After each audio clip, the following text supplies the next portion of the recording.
De acordo com a publicação do jornal O Globo, criminosos de outros estados, como Goiás, Ceará, Espírito Santo e Amazonas, estão usando a favela da Rocinha, no Rio de Janeiro, para se esconder.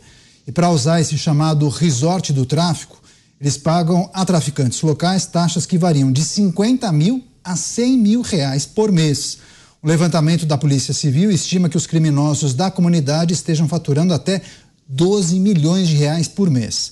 E o lucro com extorsões já acaba superando o valor que entra com a venda de drogas. Além disso, os traficantes estariam assumindo alguns negócios legais nas comunidades, como bares, restaurantes, lojas de roupas, locais de festas e também salões de beleza. Você, Cristiano Beraldo, que acabou permitindo esse cenário de certa segurança para os criminosos, tem a ver com aquela ADPF das favelas?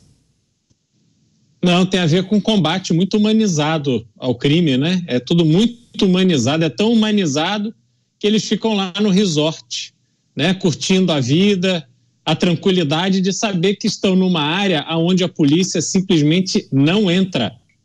A gente precisa lembrar de uma época, e o Mota vai poder falar melhor sobre isso, em que o Rio de Janeiro teve um programa de unidades de polícia pacificadora, e isso teve um efeito inicial, onde a polícia ocupava essas áreas que até então estavam dominadas pelo tráfico de drogas ou pelas milícias, e eu nunca acreditei que você expulsar bandido de uma determinada região resolva o problema da criminalidade, porque não é o fato de o bandido perder aquele espaço que ele vai mudar de vida, né? Que ele vai resolver tirar uma carteira de trabalho e procurar emprego.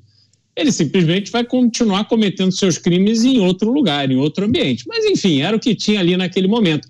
Até que houve o episódio do Amarildo, um morador da Rocinha que foi pego por policiais ali, não sei se está esclarecido definitivamente qual era o motivo ali daquela detenção do Amarildo, e o Amarildo acabou falecendo enquanto estava sob custódia da polícia. A partir dali, esse programa de polícia pacificadora foi destruído pela imprensa.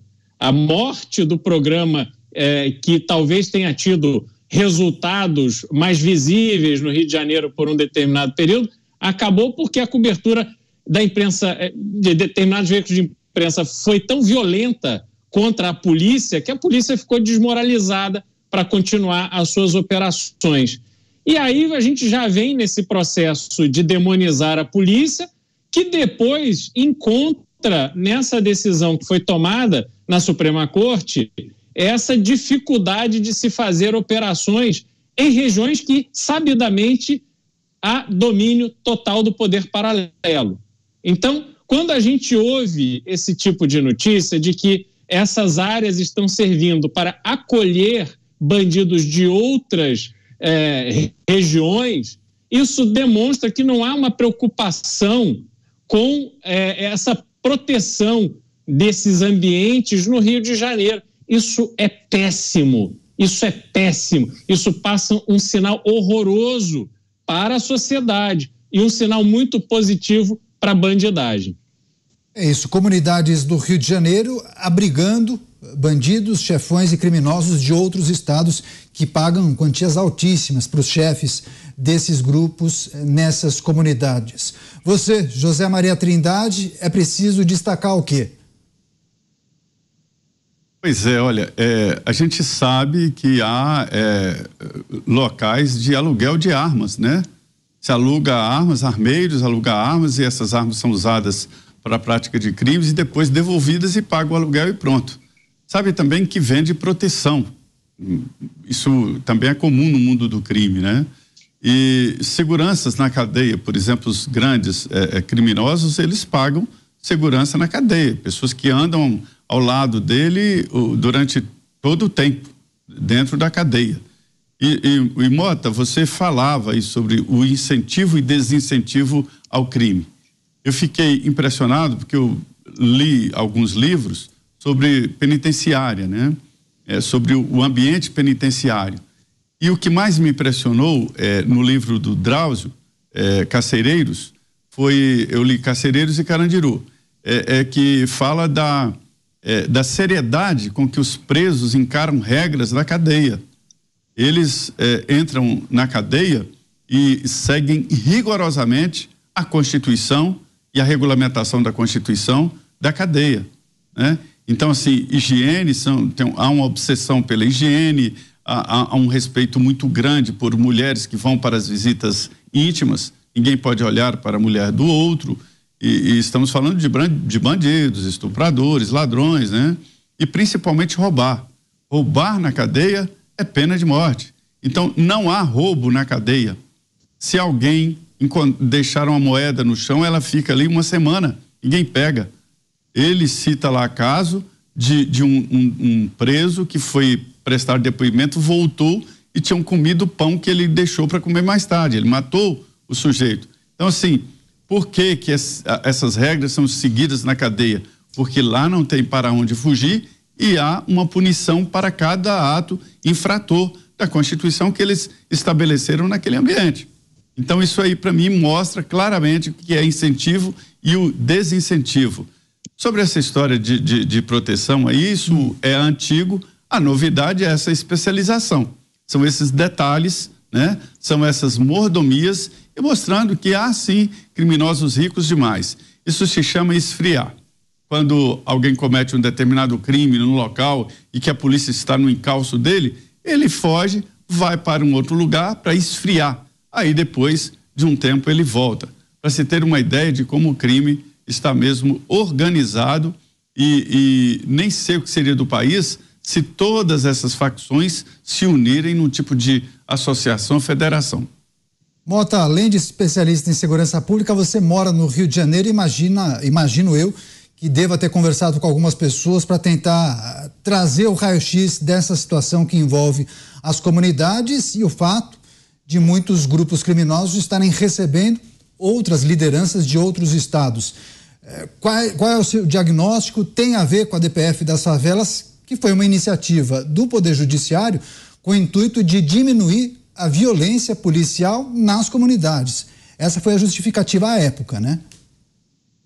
Mais ou menos, Caniato. Na verdade, essa DPF, a primeira vez que essa ideia foi ventilada foi num discurso de uma deputada estadual de extrema esquerda, que pediu a suspensão das operações policiais nas favelas.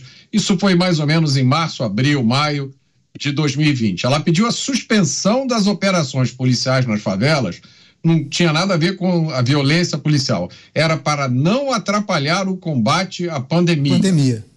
E aí foi um pedido tão ridículo que isso virou quase um meme na época, todo mundo riu. Mas a piada não durou muito tempo, porque 2 ou 3 meses depois, um partido de esquerda no Rio de Janeiro, apoiado por uma constelação de ONGs de esquerda, ONGs que são especializadas na defesa dos direitos humanos de criminosos, entraram com um pedido de uma ação por descumprimento de preceito fundamental.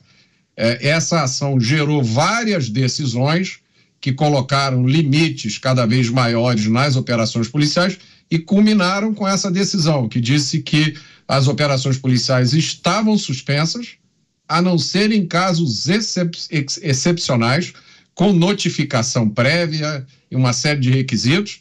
Essa decisão vale até hoje. Já tem mais de, provavelmente há 2 anos, a Polícia do Rio de Janeiro alerta. O Rio de Janeiro está se tornando refúgio de criminosos de outros estados, como consequência da dificuldade de se fazer operações policiais. Então, a Polícia do Rio de Janeiro já avisa isso há muito tempo, né? Para minha surpresa, esta pauta não interessou, por exemplo, ao Congresso Nacional, não interessou a essas vozes que agora estão redescobrindo a importância de combater a criminalidade e tem essa fixação no crime organizado. Eu fico sempre na dúvida se eles consideram essas facções brasileiras como crime organizado. Eu acho que não. Eu acho que, como no Brasil é tudo bagunçado, eles devem considerar como crime desorganizado, e aí ninguém se incomoda com um pequeno detalhe como esse, né? O Rio de Janeiro na situação que está, e nós temos ainda em vigor uma medida que tinha como objetivo não atrapalhar o combate à pandemia, mas a pandemia não já acabou, gente? Por que a medida ainda continua válida? São perguntas mais ou menos retóricas, né? Porque a gente sabe que, na verdade, existe uma visão equivocada de combate ao crime, e por isso que a gente está todo dia aqui dando notícias, como, por exemplo, aquela fantástica proibição das pistolas d'água na Bahia. Pois é, repercutiu muito, inclusive várias pessoas se manifestaram achando estranho essa determinação do governo da Bahia em relação às arminhas, às pistolas de água durante o carnaval.